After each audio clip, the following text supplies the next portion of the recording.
Bien, hermanos, ¿cómo están? Vamos a continuar nuestro desarrollo de nuestras predicaciones. Estamos en el Evangelio de Lucas, en el capítulo 7, y hoy toca estudiar desde el versículo 18 al 35. Es similar a lo que nuestro hermano Marcelo leyó, aunque el Evangelio de Mateo hace más énfasis en Juan el Bautista. Dice Lucas 7, 18 al 35.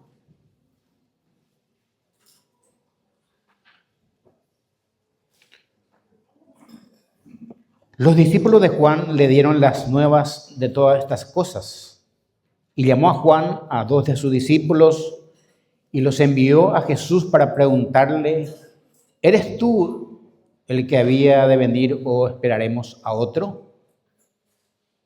Cuando pues los hombres vinieron a él, dijeron: Juan el Bautista nos ha enviado a ti para preguntarte: ¿eres tú el que había de venir o esperaremos a otro?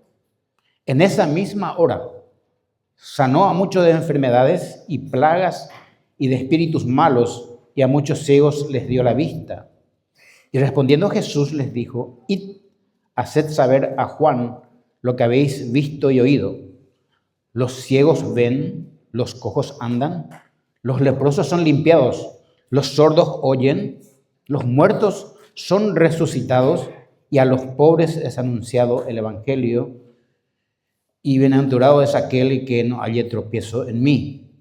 Cuando se fueron los mensajeros de Juan, comenzó a decir de Juan Jesucristo a la gente: ¿qué salisteis a ver en el desierto? ¿Una caña sacudida por el viento? Mas, ¿qué salisteis a ver? ¿A un hombre cubierto de vestiduras delicadas? He aquí los que tienen vestiduras preciosas y viven en deleites, en los palacios de los reyes están. Mas, ¿qué salisteis a ver? A un profeta. Sí, os digo, y más que profeta. Este es de quien está escrito: he aquí envío mi mensajero delante de tu faz, el cual preparará tu camino delante de ti. Os digo que entre los nacidos de mujeres no hay mayor profeta que Juan el Bautista, pero el más pequeño en el reino de los cielos es mayor que él. Y todo el pueblo y los publicanos, cuando oyeron, justificaron a Dios bautizándose con el bautismo de Juan. Mas los fariseos y los intérpretes de la ley desecharon los designios de Dios respecto de sí mismos, no siendo bautizados por Juan.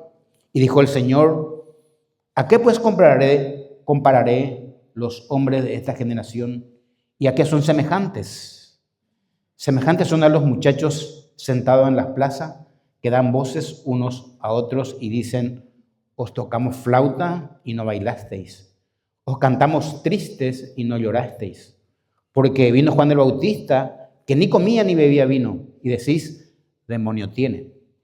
Vino el Hijo del Hombre, que come y bebe, y decís: este es un hombre comilón y bebedor de vino, amigo de publicanos y de pecadores. Y dice el último versículo: más la sabiduría es justificada por todos sus hijos. Hasta ahí la lectura. Bueno, hermanos, este era el escenario político, religioso y social en Israel. Así estaba cuando Jesucristo vino y estaba predicando el Evangelio. Él estaba en pleno ministerio, predicando, y no solamente predicando, sino certificando con milagros su predicación por causa del corazón duro de los religiosos de la época. En realidad, Jesucristo, si la gente creía y tenía un corazón dócil, no hacía falta que haga ningún milagro. ¿Pero por qué hacía milagros? Porque a la gente le costaba creer. Aunque escucharon que era el Mesías, porque Juan vino antes, ellos tuvieron un corazón duro para no creerle. Pero también vemos a Juan el Bautista en la cárcel. ¿Qué estaba haciendo ahí? Y Juan el Bautista está pagando el precio por predicar contra el pecado de las autoridades, especialmente de los reyes como Herodes. Vemos también, por el contexto, esto es muy importante, cómo está este párrafo que leímos, en medio de qué está. Personas que no pertenecían a la religión judía, que para los judíos ellos eran paganos y pecadores, se estaban convirtiendo. Se convirtió en un centurión romano. Un centurión romano, un militar, era un pagano para los judíos. Se convirtió en un esclavo de él. ¿Y qué dijo él? De él Jesucristo. Lucas 7:9 dice, al oír esto, ¿se acuerdan que el siervo fue sanado y Jesucristo le dijo, no hace falta que vos vengas a mi casa? Di una palabra y mi siervo será sanado. Jesucristo dice de esto, al oír esto, dice, Jesús se maravilla de él. Y volviéndose, dijo a la gente que le seguía, a los propios judíos, para que vino Jesucristo, os digo que ni aún en Israel he hallado tanta fe. ¿Se imaginan? Un pagano que no vino para él, Jesús está creyendo en él. Y la otra parte, después de esto que leímos, hay un pasaje donde una mujer de mala vida, probablemente una prostituta, se arrepiente y es salvada por Cristo, porque tiene más fe que el propio religioso, este fariseo que invitó a Jesús a cenar con él. Este párrafo que leímos está en medio de personas que creen que no vino para ellos Cristo, un pagano, y también una mujer, en medio de una mujer marginada, que tampoco Jesucristo vino para él, según los religiosos. Y el religioso no se convierte. Personas que debían creer, no creen. Y personas que creen, no debían haber creído. Jesucristo le dice a esta mujer de mala vida, que Lucas no cuenta por qué es de mala vida, le dice solamente pecadora, y Jesucristo le dice, y a ella le dijo, tus pecados te son perdonados. Entonces, personas paganas, escuchen, y marginadas, son los que creen. Y los que debían creer en Jesús, su pueblo para quien vino él, no aceptan a su Mesías.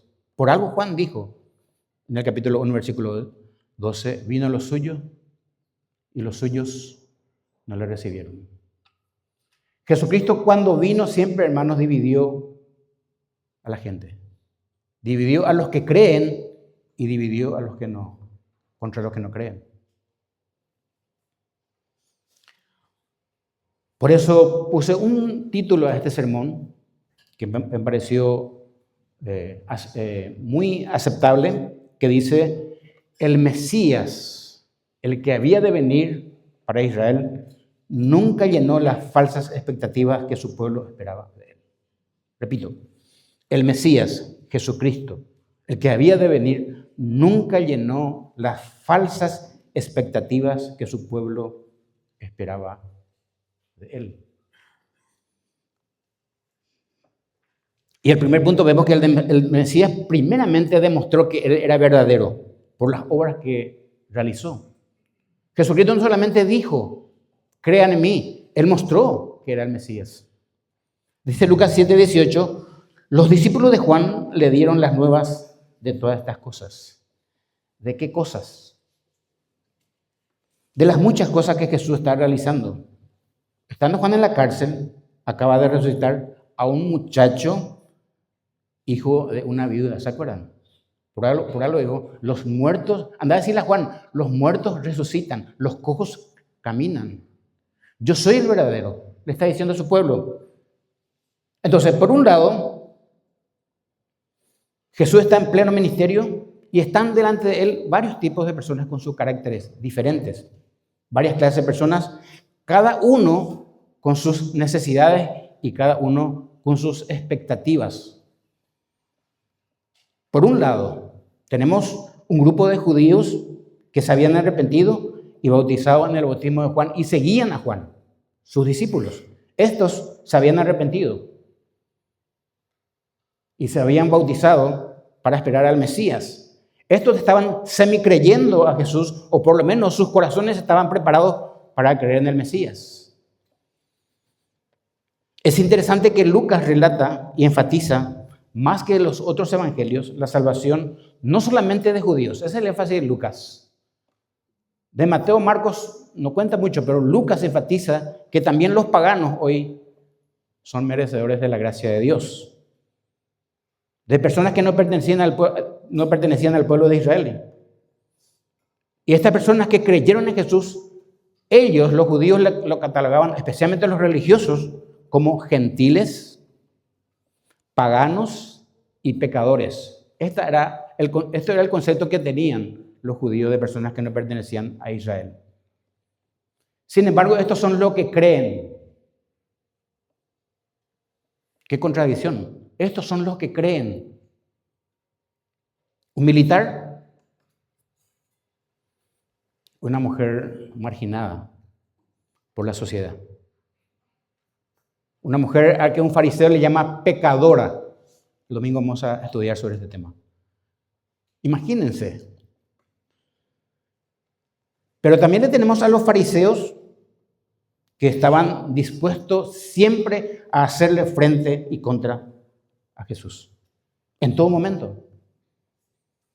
Digamos, estos son los que estaban esperando a Jesús con algún poder, como la del rey, de un rey poderoso humanamente, y sacarlos de debajo de la opresión de Roma, en la que estaban. Esta era la expectativa de los fariseos, de los religiosos de la época. Estos religiosos solapadamente odiaban a los romanos. No de frente, solapadamente. ¿Sabe qué hicieron? Le mandaron matar a Jesucristo porque ellos no podían tocar sangre. Que por cierto los judíos, y esto hay que entender bien, siempre estuvieron bajo algún pueblo pagano desde la antigüedad. ¿Por qué? Por sus pecados. Estuvieron en Egipto como esclavos. Estuvieron 70 años bajo otros pueblos, Persia, Babilonia, y ahora están bajo un rey, Herodes, que no era ni judío, oprimidos por sus pecados. Ese era el pueblo de Israel, y ellos esperaban un rey que venga a librarnos de eso, no de sus pecados, que para eso vino Cristo, realmente.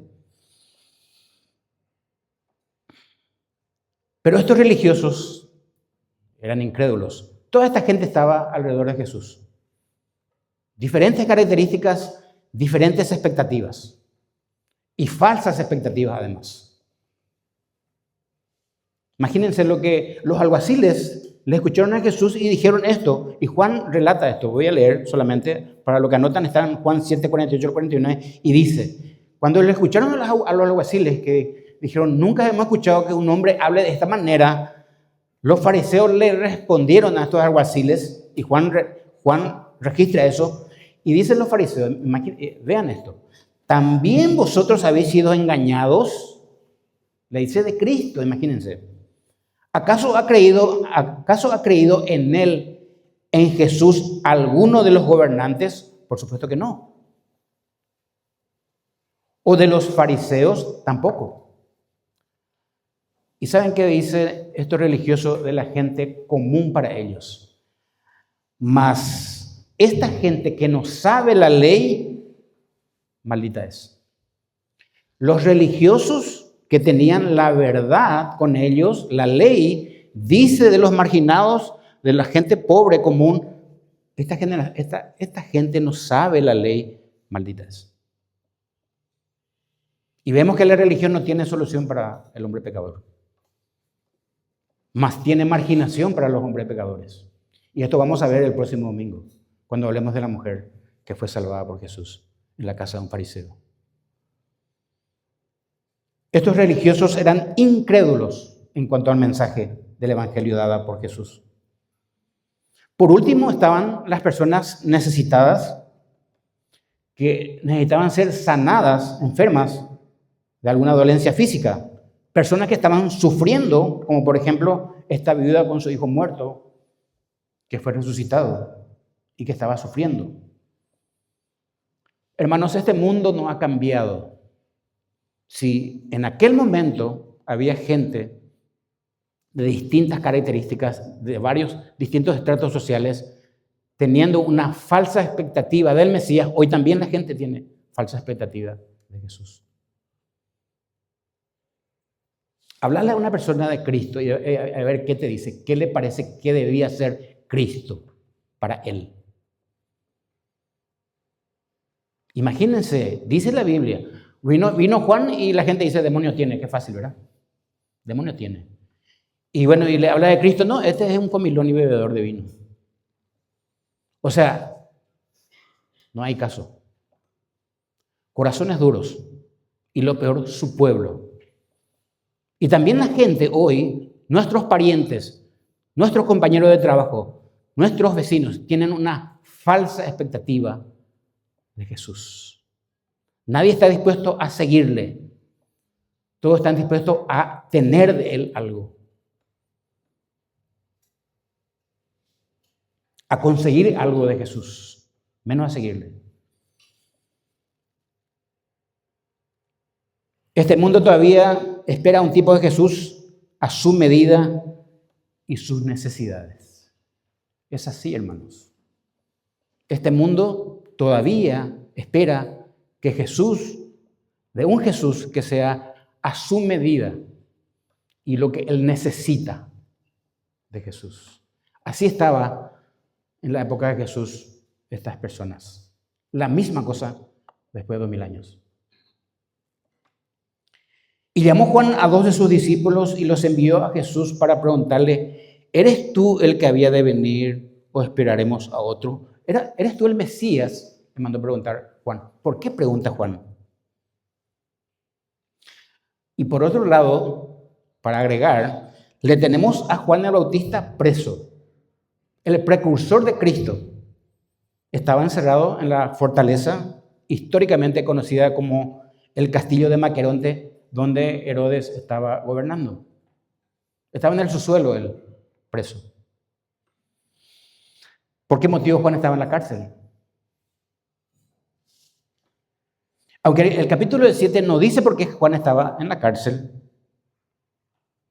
ya nosotros le estudiamos en el capítulo 3 de Lucas, en el 19 y 20, y otros pasajes bíblicos que explican por qué Juan el Bautista fue encarcelado por Herodes Antipas, el tetrarca de Galilea.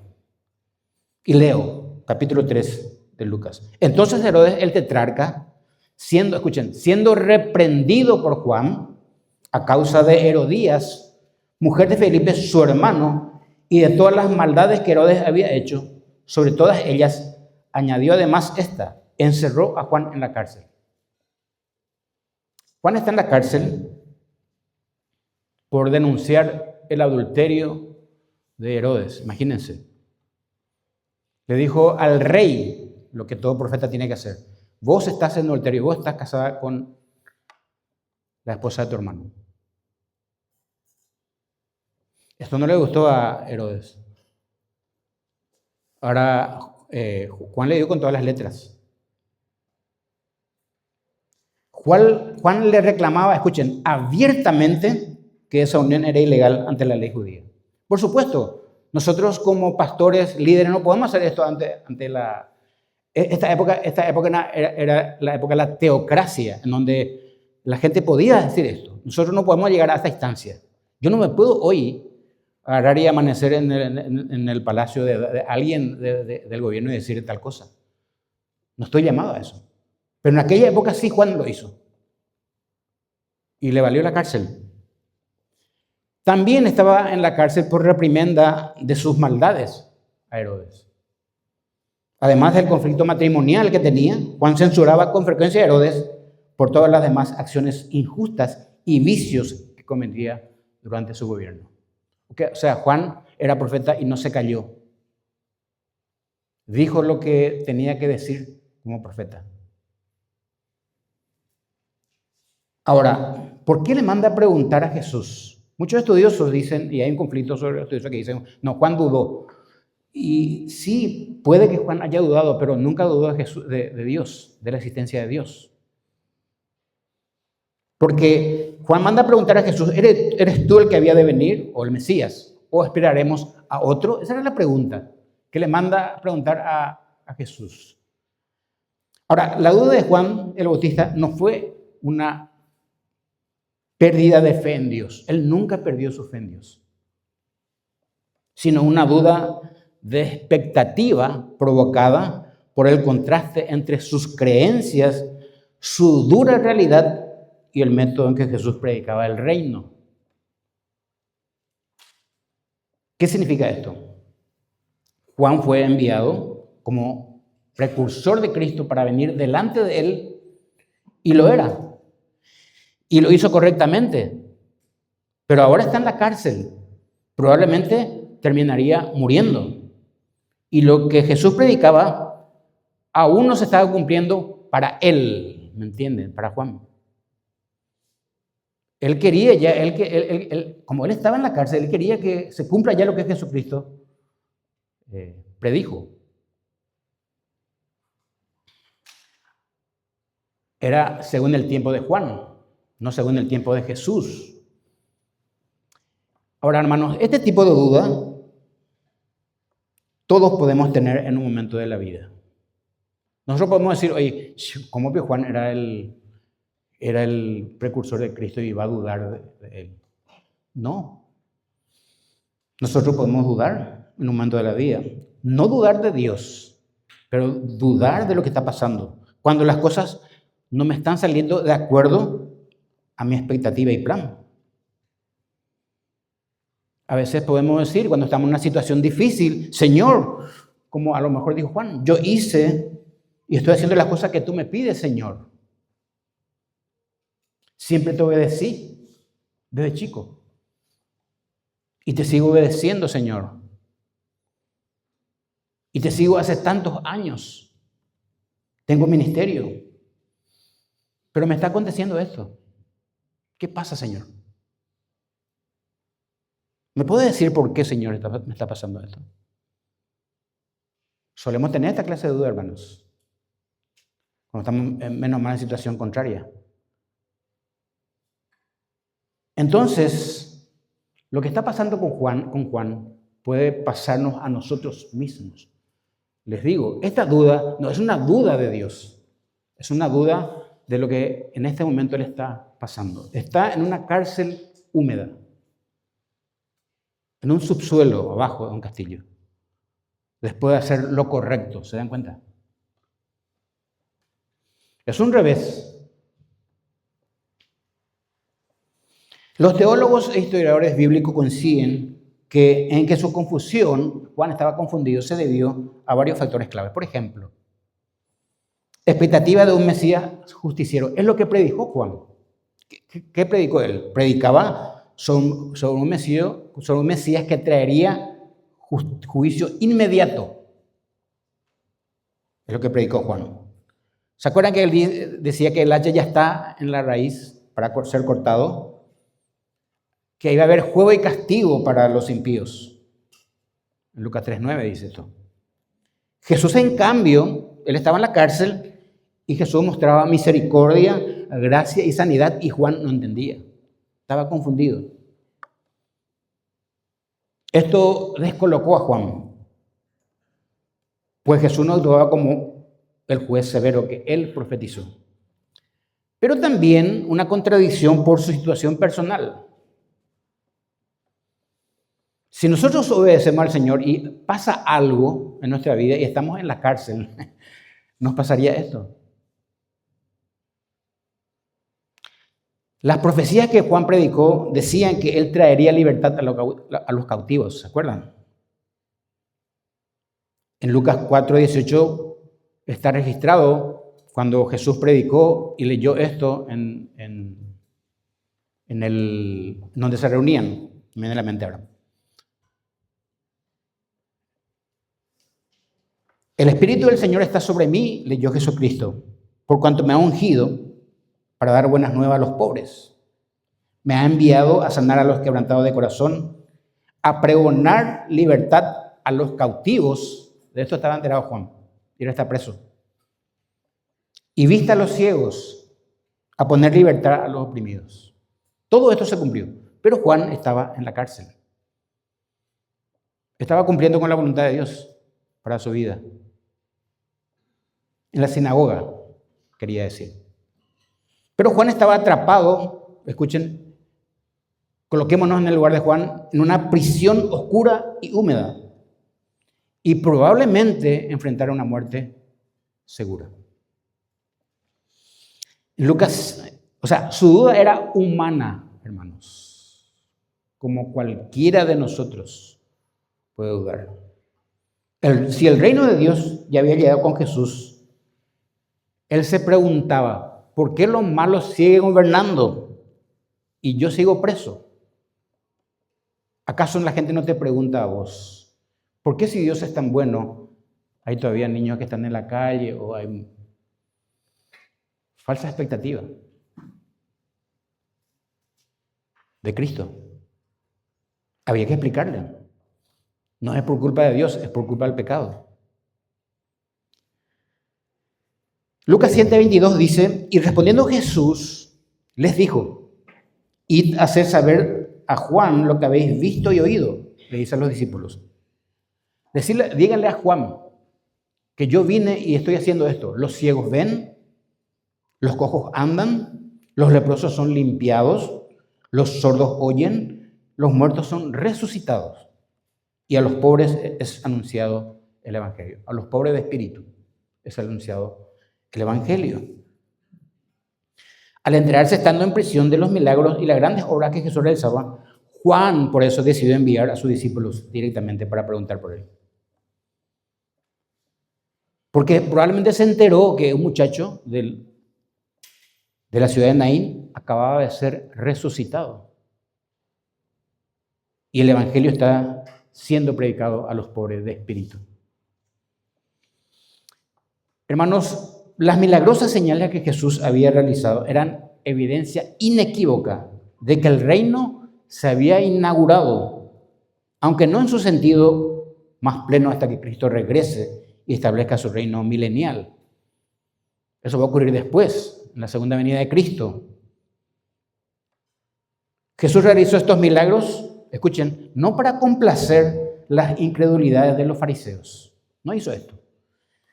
Sino que hizo esto para que la fe de Juan, estando en la cárcel, se fortalezca. Porque estaba sufriendo ahí. Anda a decirle, lo que vos predicaste, Jesús está realizando.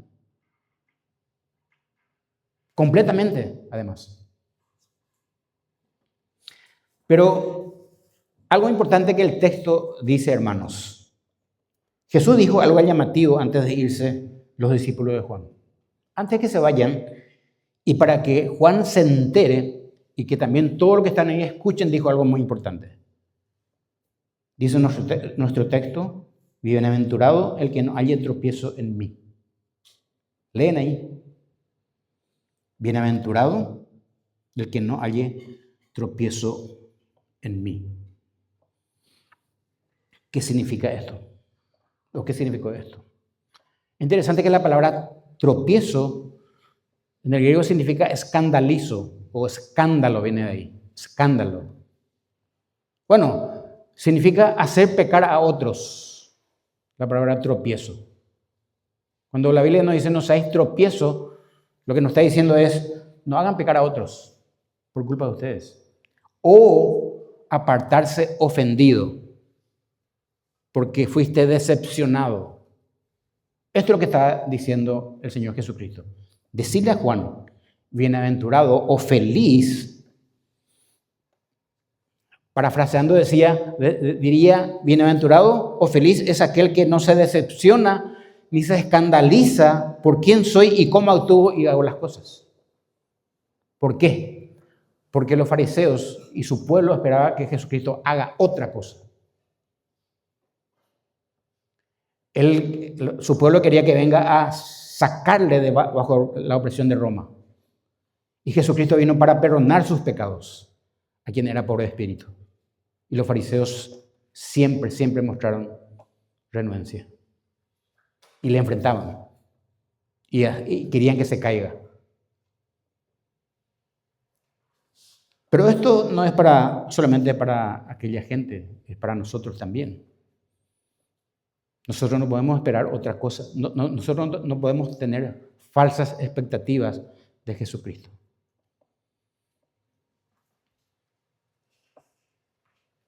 Y es justo lo que estaba pasando. Escuchen, cada grupo de personas de la época de Jesús tenía sus propias expectativas, como hoy día. Y le digo esto, cada una de las personas de nuestra sociedad y del mundo espera un Jesús a su medida. Que Jesús se acomode a él, no, él a Jesús. Nadie quiere pagar el precio que pagó Juan para seguirle. Nadie. Jesucristo espera seguidores fieles, no autocomplacientes y que se complazcan de él y le den cosas que no convienen. Entonces vimos primeramente que el Mesías demostró que él era verdadero por las obras que realizó. Y en segundo lugar vamos a ver que Jesús da testimonio del profeta que anunció su venida y que era verdadero. Porque él empieza ahora a hablar de Juan.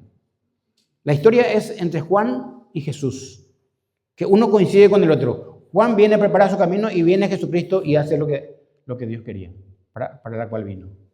Y la gente quería desarmar esto, no quería que esto coincida. Las personas de la época. Dice el versículo 24 de sus Biblias, capítulo 7, sigamos la lectura. Cuando se fueron los mensajeros de Juan, Jesucristo comenzó a decir de Juan a la gente: ¿qué saliste a ver en el desierto? ¿Una caña sacudida por el viento? ¿Más que saliste a ver a un hombre cubierto de vestiduras delicadas? He aquí los que tienen vestidura preciosa y viven en deleites, esta palabra muy interesante, están en los palacios de los reyes. En la calle está otro tipo de gente, está diciendo. Más que saliste a ver a un profeta, sí. A un profeta, sí.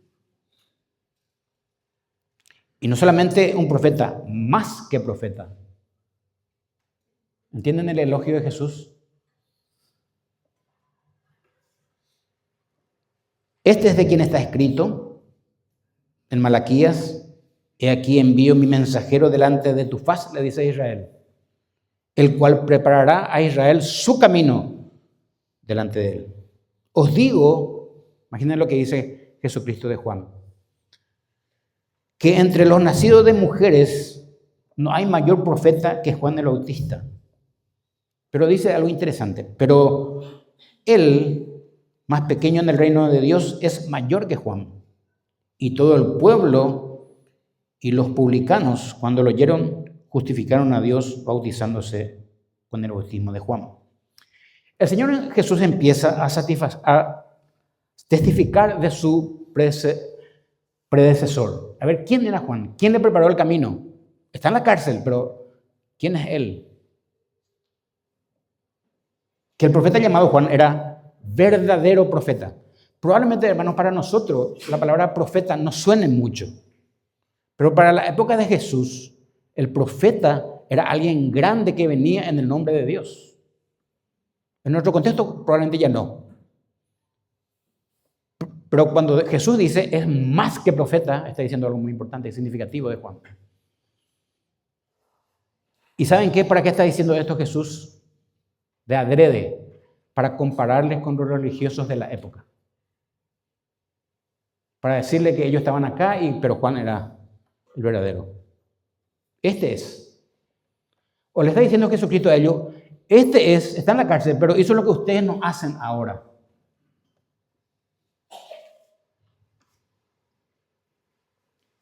Porque Juan era diferente en lo que hacía, en comparación con los religiosos en todos los sentidos. Y voy a contar por qué. Ustedes vieron, dice, ¿ustedes salieron a ver una caña sacudida por el viento? Bueno, una caña sacudida por el viento era alguien débil, escuchen, un hombre débil, inconstante en todas las cosas. Y Jesucristo está diciendo, este no era Juan.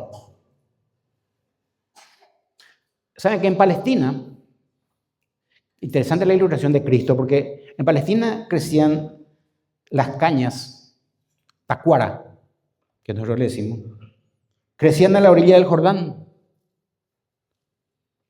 Eran altas y delgadas y se doblan por cualquier ráfaga de vientecillo. Se dobla así, débil, inconstante. Además, poco confiables. Se rompen de balde. Y Jesucristo le compara a Juan con, que no era una caña de aquella época. Una caña sacudida por el viento. Estas cañas eran endebles y cambiaban de posición por cualquier ventecillo que aparecía. Se suele decir en el guaraní, eran ibituistas, ¿verdad? Hacia donde el viento soplaba se iban. Y Jesucristo dice, este no es Juan. Juan no era esa caña movida. No era débil, no cambiaba de opinión, no cambiaba de color según la ocasión, como el camaleón. Viste que la gente se coloca nomás, ¿sí?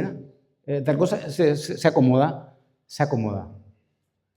Y Jesucristo dice, Juan no es así, Juan no era así, le dice, para que los fariseos escuchen. No era un profeta flojo que se arrodillaba ante Herodes, no importa quién sea Herodes. No era alguien que suavizaba su mensaje, decía las cosas en su lugar, sin miedo. Por eso estaba en la cárcel. Y allí murió decapitado, porque estaba dispuesto a pagar el precio de un discípulo de Jesús. Y, hermanos, nadie de los cristianos queremos pagar el precio de ser un discípulo de Jesús, porque cuesta. Nosotros nos acomodamos rápidamente. Y por eso Jesucristo dice, Juan, una caña movida por el viento.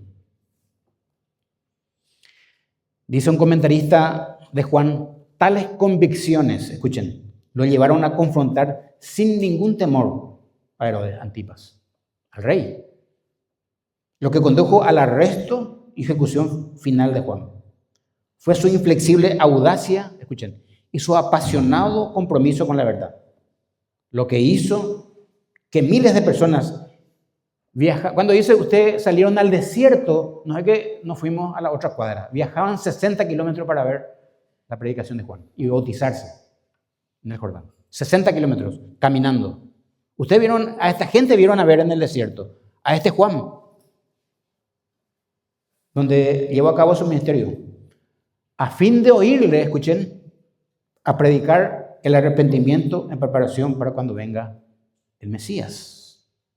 Y por eso Jesucristo le dice más a los fariseos. Se tenía en contra de los fariseos Jesucristo y le dice, versículo 25, ¿más qué salisteis a ver? ¿A un hombre cubierto de vestiduras delicadas? No. Los que tienen vestiduras delicadas y preciosas y ya viven en deleites, ellos están en los palacios de los reyes, ahí están. No se ensucian la mano de un profeta. Están con vestiduras delicadas y no solamente eso. Cuando Jesús se refería a estas personas con vestiduras delicadas que viven en deleite en la corte de Herodes, en el palacio, también le dijo a la orden sacerdotal de Jerusalén y a los fariseos y saduceos que vestían muy bien, con ropa fina. Es interesante cuando veo lo que significa las vestiduras delicadas. Hay una palabra muy interesante en el griego, malakos, vestiduras delicadas. Y es la misma palabra que Pablo escribe en 1 Corintios capítulo 6, versículo 9, donde dice, ¿quiénes son los que nos van a heredar el reino de los cielos? Y ahí sale la palabra afeminados. Fuerte lo que dijo Jesucristo. Fuerte. Estos profetas que están son afeminados, se visten con ropa fina. ¿Y saben qué? Le dicen a Herodes lo que le gusta que le diga. Nadie de ellos le dijo que era un adúltero. Juan sí.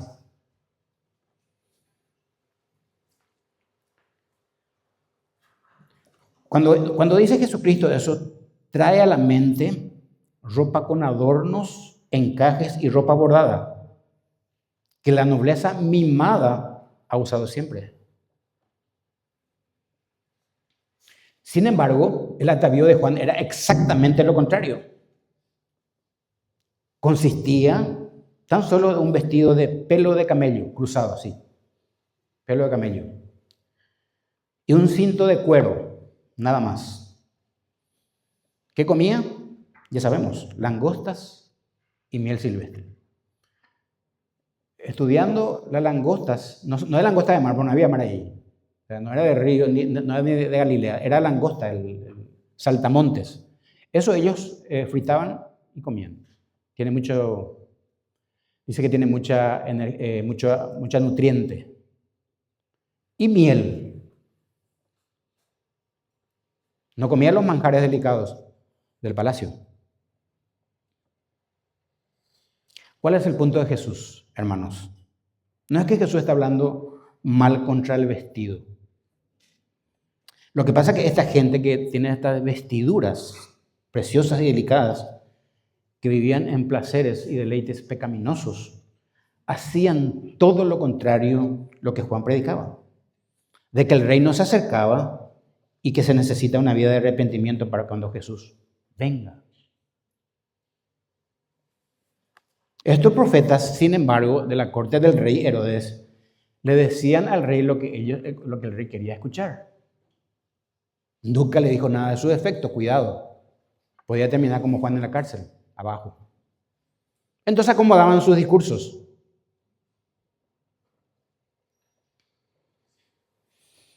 Es decir, le decían la música que el rey quería bailar. Y esto vemos mucho repetirse en la historia de Israel. Recordamos al rey Acab. Cuando venía alguien que le iba a decir lo contrario, ese no me gusta ese profeta. Decirle a otro que venga y me diga lo que yo quiero escuchar. Juan no era un hombre de ropa fina, ni de una vida regalada, vestida de pelo de camello, comía langosta, miel silvestre, y le dijo a Herodes en su cara que su matrimonio era un adulterio. Por eso terminó en la cárcel. Este fue el precio que pagó. Todos sabemos lo que ser un discípulo cuesta. Seguir a Jesús cuesta, a todos. Y ese es el que el cristiano evade.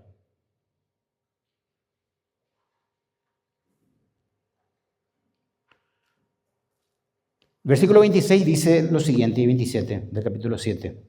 Más que salisteis a ver a un profeta, sí os digo, más que profeta. Interesante lo que dice Juan Jesucristo. Este es de quien está escrito. Y Jesús le cita al profeta Malaquías, que profetizó acerca de Juan que vendría después de 400 años de silencio, de parte de Jehová para salvar a Israel. He aquí envío mi mensajero, decía de Juan, delante de tu cara, le dice a Israel, de tu faz, el cual preparará tu camino delante de ti. Yo te estoy enviando, le dice el Señor, por medio de Malaquías.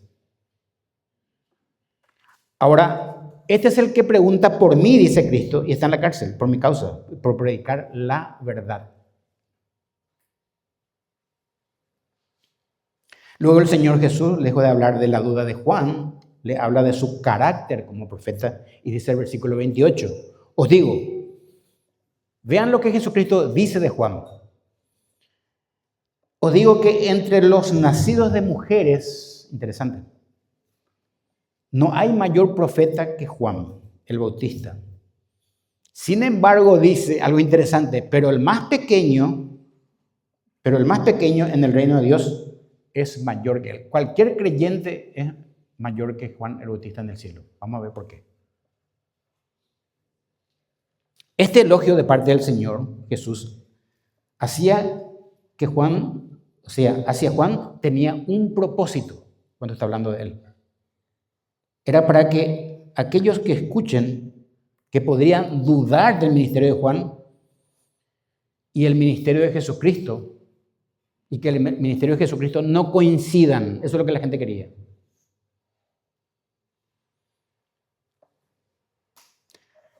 ¿Por qué Jesús dijo que Juan era más que un profeta y no había mayor que él?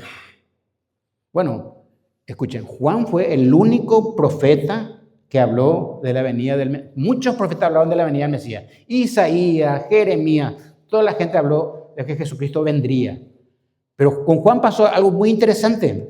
Juan fue el único profeta que habló de la venida del Mesías y no solamente creyó por fe que el Mesías vendría, sino que Juan, a diferencia de los otros profetas antiguos, antes de Jesús, él le vio al Mesías.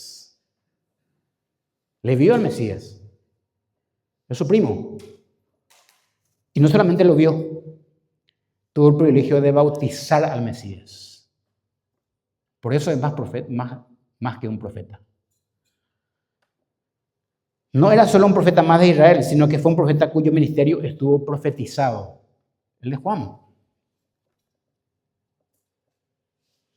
Pero también, como el último de los profetas del Antiguo Testamento, ustedes saben que Juan es el último profeta del Antiguo Testamento porque es antes del Nuevo Pacto.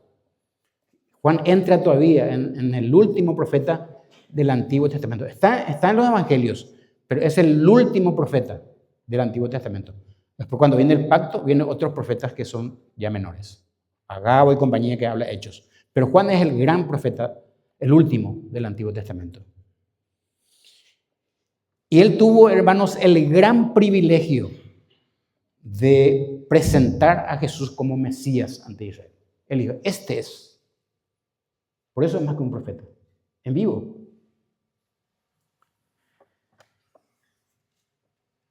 Y a pesar de que Juan se halla en la cárcel y probablemente próximo a morir, escuchen, hermanos, Jesucristo dice que Juan el Bautista no fue dado al acomodo,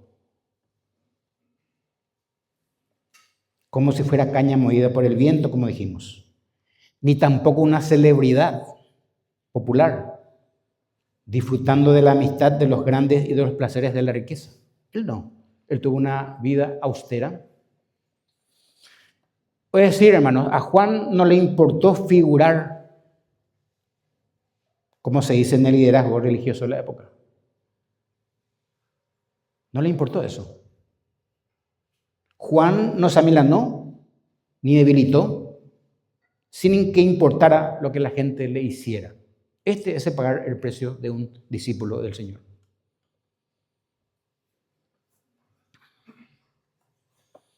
El pastor MacArthur comenta algo interesante.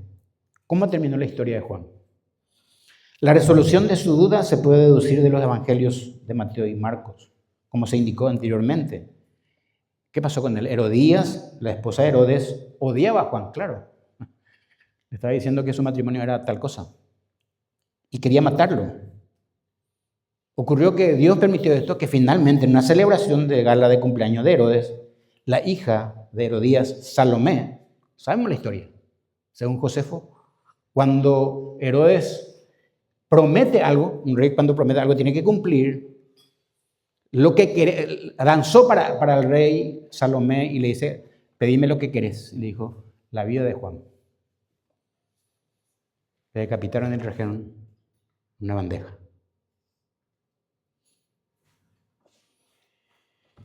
¿Esto es algo que Dios tenía preparado? Sí. Hasta hoy estamos hablando de Juan. ¿Es un fracaso? No, es una victoria. Porque Dios permitió. Estamos hablando de un profeta que hizo lo que debía hacer, no una caña movida por cualquier viento. Y deberíamos nosotros, los líderes cristianos y los creyentes, copiar algo de Juan. en nuestra vida cristiana. Que no cualquier vientecillo nos desvíe de las cosas que debemos hacer como creyentes. Y de que nos mantengamos firmes aunque los parientes nos digan esto o aquello.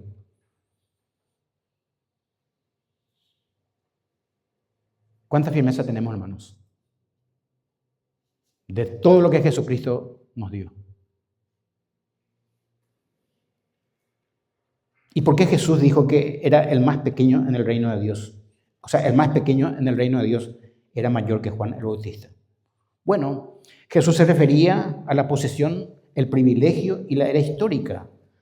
Aunque Juan fue el profeta más grande del Antiguo Testamento por anunciar al Mesías, no vivió para ver lo que era, no vivió la época de la gracia que nosotros estamos viviendo.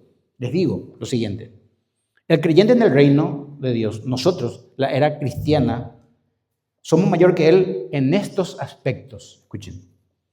Nosotros tenemos una posición espiritual que Juan no tuvo. ¿Cuál es? Los creyentes somos hijos de Dios.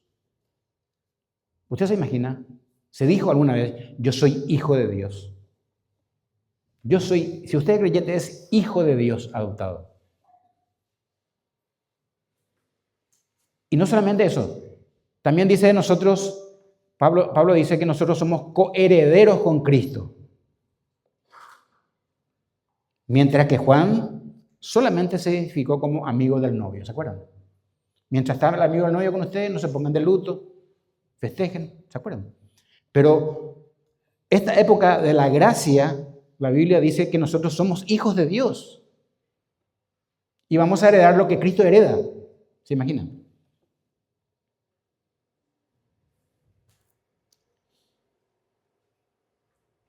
El Espíritu Santo también. Juan vivió bajo el antiguo pacto. Hoy el Espíritu Santo, escuche, mora dentro de cada creyente. Estamos teniendo en el rebaño eso. Mora dentro de cada creyente. Esto es un privilegio. Una revelación que es una bendición mayor a la que Juan tuvo acceso en su vida.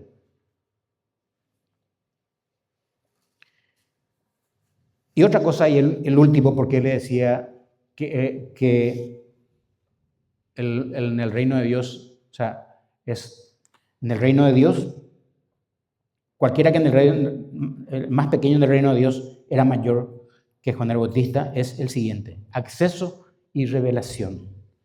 Los profetas y reyes del pasado desearon ver el sacrificio de Jesús en la cruz y el establecimiento del reino, pero no lo presenciaron.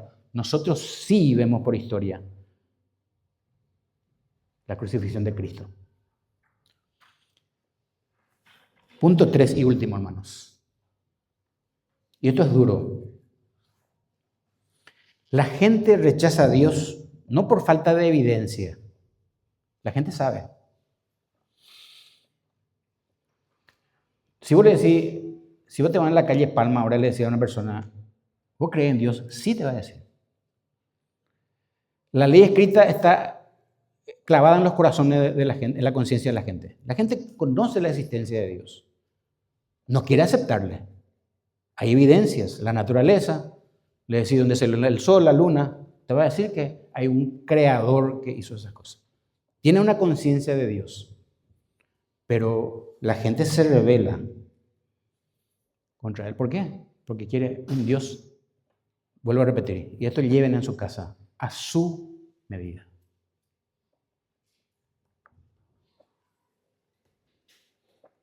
Después de escuchar el elogio hacia Juan el Bautista de parte del Señor Jesús, es interesante lo que parece desprendido este pasaje en el versículo 29 y 30 del capítulo 7.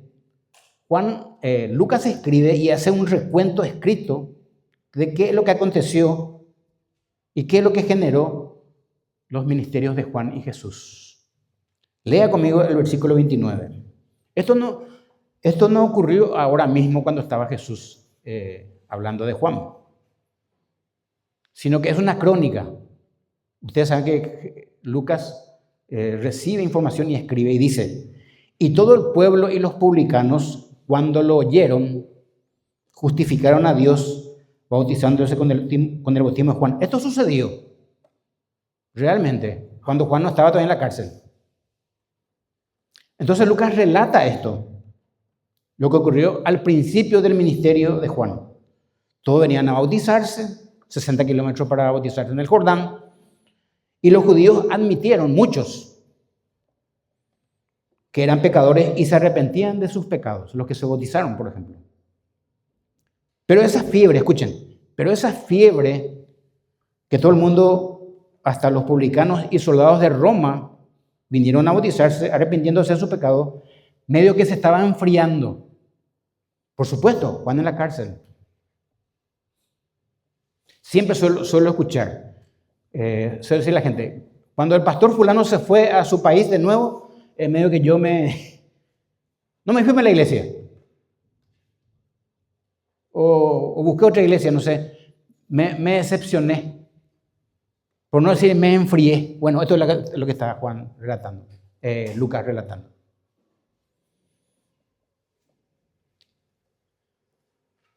Claro, Juan el Bautista está en la cárcel, sus discípulos de aquí para allá, preguntando a Jesús si Jesús era el Mesías. Para los judíos esto era ilógico, en sus mentes exitistas. ¿Es realmente el Mesías el que vino y el que fue proclamado por Juan? Empezaron a dudar la gente. Acá ocurre lo que Jesús decía justamente, feliz el que no haya tropiezo en mí. En realidad, el Mesías que vino realmente, hermanos, no encajaba en la idea que ellos tenían de su Salvador. No puede ser. Algo está pasando. Es decir, no estaban creyendo lo que tenían que creer.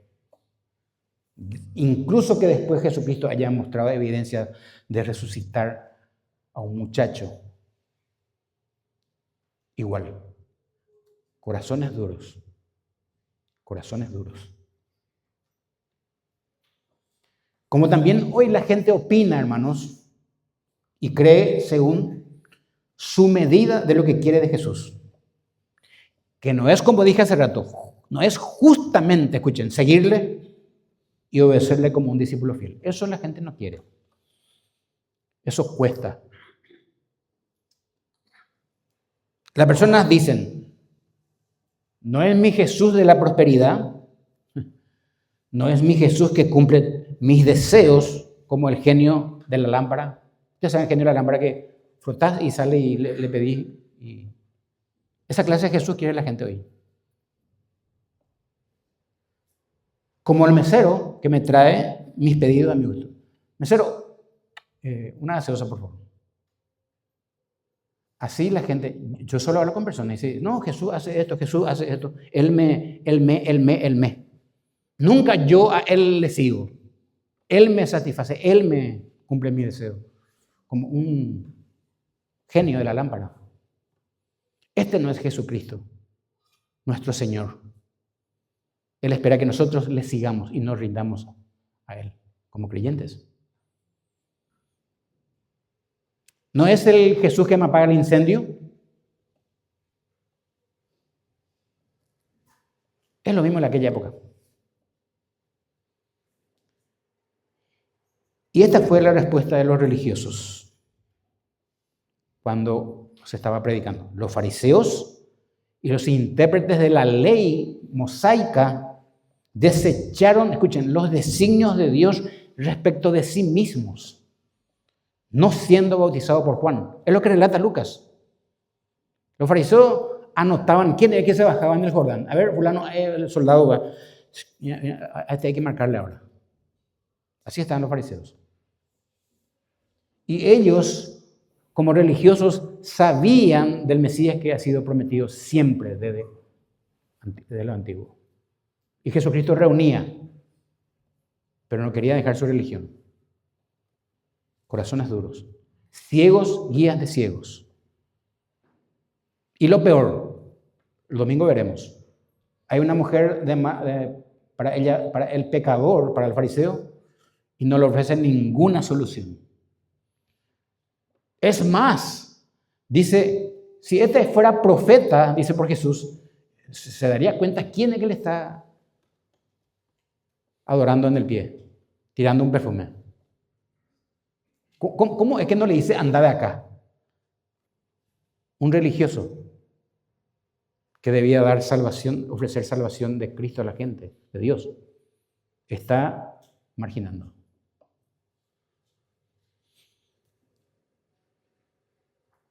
Hermanos, cuando dice los fariseos y los intérpretes desecharon los designios de Dios respecto a sí mismos, no siendo bautizados por Juan, decían, esto es pura confrontación con Dios.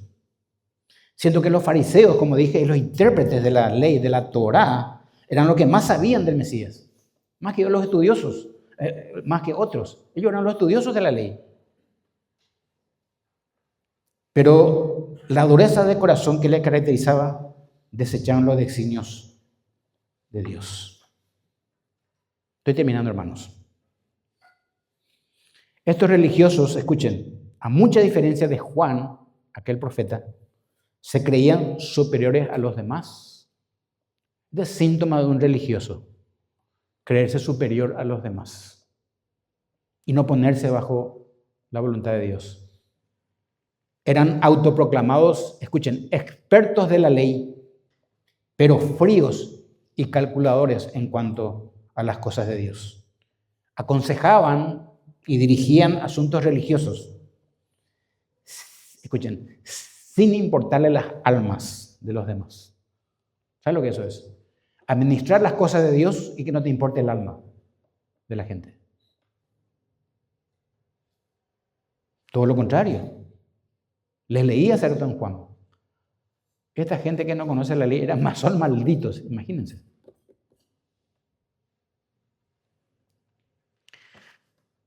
Por eso el Señor hace una parábola interesantísima en el versículo 31.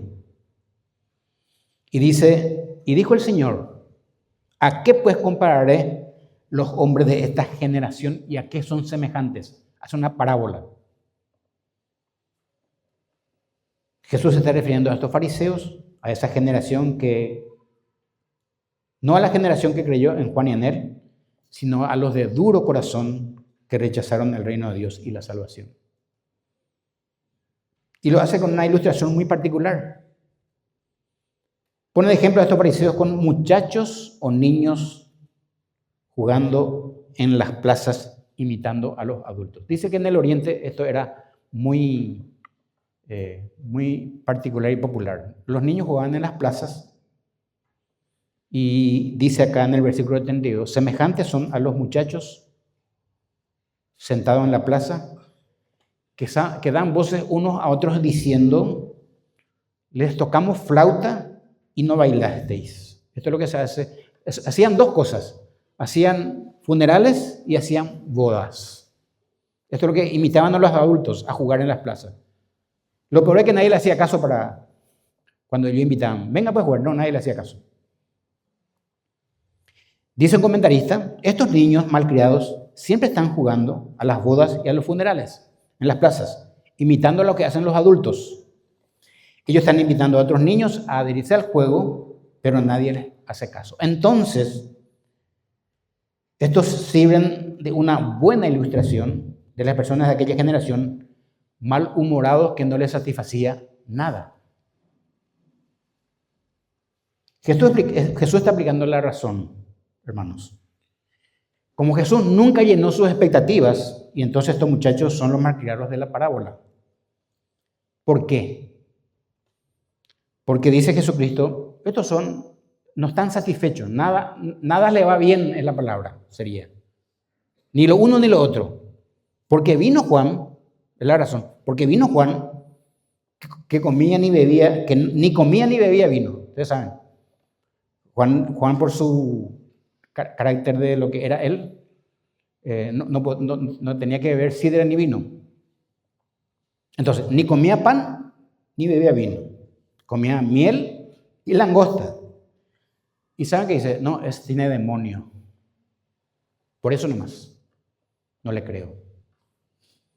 Luego vino el Hijo del Hombre. Jesucristo es diferente. Come y bebe y decís, este es un hombre comilón y bebedor de vino. Tampoco le creo. Además, es amigo de publicanos y de pecadores.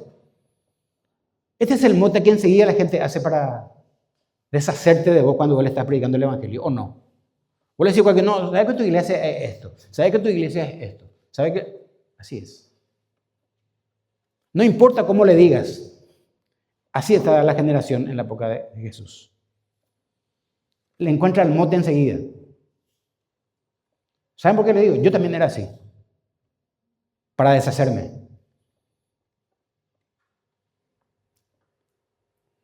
Después de haber dado a sus oyentes una sencilla ilustración, Jesús le aplicó a sí mismo y a Juan. Primero comparó el ministerio de Juan con el juego del funeral. ¿Por qué? Porque al principio el ministerio de Juan tuvo muchos éxitos. O sea, que la gente venía y se bautizaba. Pero con el tiempo, los fariseos, como ganaron la batalla, entre comillas, con la apariencia que tenía Juan, y cuando fue a parar a la cárcel, ellos hicieron correr, se dan cuenta, está en la cárcel. Tiene demonio. No ve cómo estaba vestido.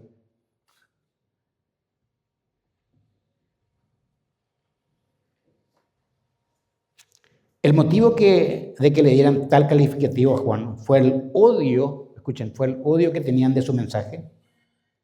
Sus corazones eran duros e impenetrables, haciendo que rechazaran el diagnóstico divino de la condición de ellos que Juan predicaba. Al arrepentimiento, nadie quiere eso. Anda a decir a una persona que está haciendo cualquier cosa, arrepentite de tu pecado, te va a venir encima. O si no te va a dejar hablar. Al principio lo habían aclamado como un verdadero profeta de Dios, pero poco después lo descartaron, despectivamente, como si tuviera un demonio. Y cuando le estaban diciendo a Jesucristo, parece que era cuando estaba Jesucristo, porque dice, hay una palabra que resalta y dice, decís que tiene demonio. No dijeron ustedes dicen que tiene demonio. Luego, 34, vino el Hijo del Hombre que come y bebe, y decís, este es un hombre comilón y bebedor de vino, amigo de publicanos y de pecadores. Jesucristo, como un judío cualquiera, tenía la dieta de tomar vino. Pero no era lo que querían decirle esta gente. Lo que cuando le decía bebedor de vino y comilón, le está diciendo, vos sos un borracho. Y eso estaba contra la ley.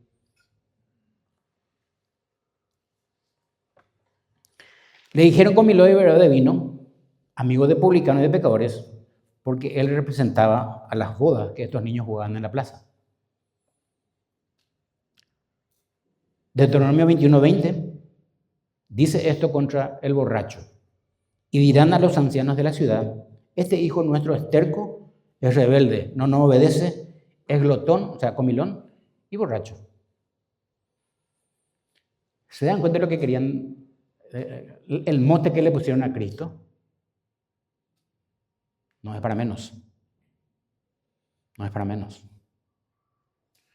Por estas cosas, Jesús comparó a esta generación con gente que se comportaba como niños malcriados, porque nada les agradaba. Nada le venía bien, eran insatisfechos. Juan era muy duro y Jesús era medio fiestero.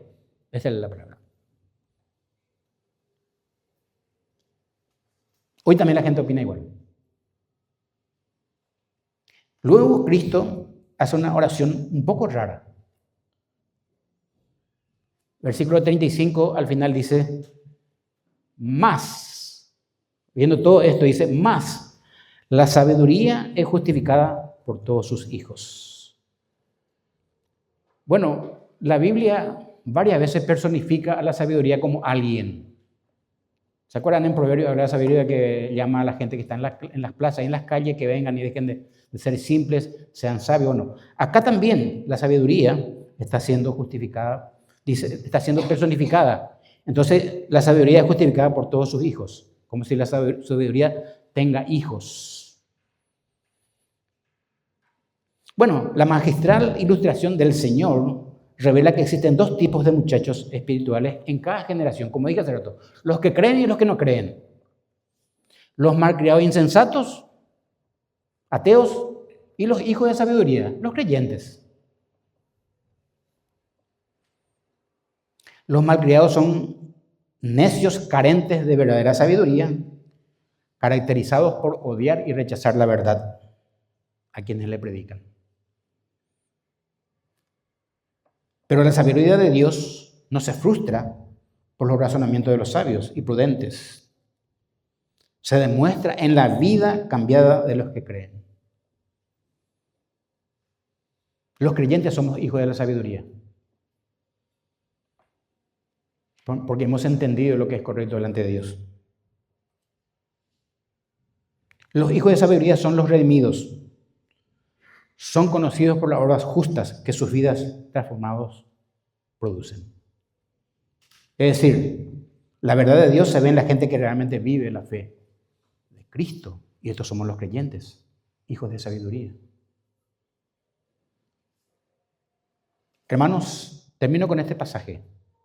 Dice Efesios 2:10, porque somos hechura suya, de Dios, creados en Cristo Jesús, para buenas obras, las cuales Dios preparó de antemano, para que anduviésemos en ellas.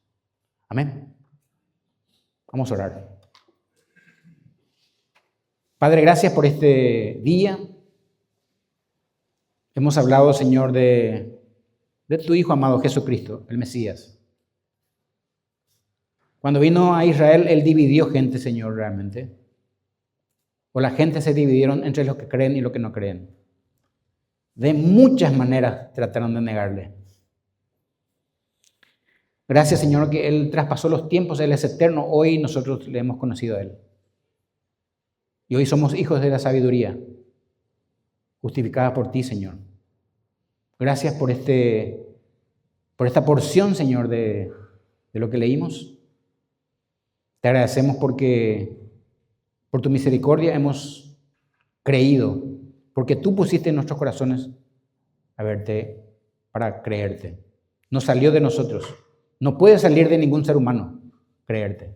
Tú pones en el corazón de las personas el creer. Por eso estamos aquí, Señor, esta mañana. Te agradecemos por esta porción que habló, Señor, de Juan, el Bautista, el que vino antes de tu Hijo, y de Jesucristo, tu Hijo amado, Señor, quien murió en la cruz por nuestros pecados. Gracias por todo, por esta hermosa mañana que nos das en el nombre de Cristo Jesús. Amén.